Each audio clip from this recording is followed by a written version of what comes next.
நேத்து திடீர்னு ஒரு ஃபோன் வந்தது. அந்த ஃபோன்ல அதான் சொன்னாங்களே, நம்ம பத்தி 7:30 இது வந்தாலே பிரச்சனை தானம்பாங்கல்ல, அது மாரி ஒரு ஃபோன் வந்தது. நான் எடுத்தேன். "ஹலோ சொல்லுங்கக்கா" அப்படின்னு. இந்த மாரி உங்க நாத்தனார் வீட்டுக்காரன் ஒருத்தி கூட ஓடி போயிட்டானாம்." அப்படியா? ஐய்யய்யோ! என்னாச்சு?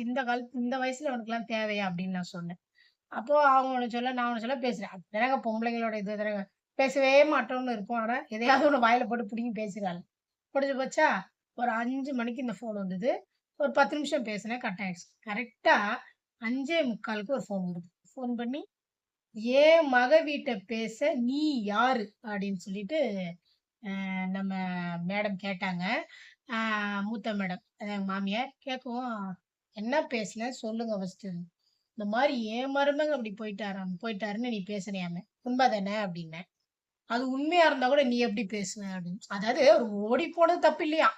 அத நாங்க பேசுனது தான் தப்பாம். அவங்க நான் சொன்னேன், "அவங்க தான் ஃபோன் பண்ணாங்க. அப்பதான் சொன்னாங்க. அப்பதான் எனக்கு தெரியும்" அப்படின்னேன்.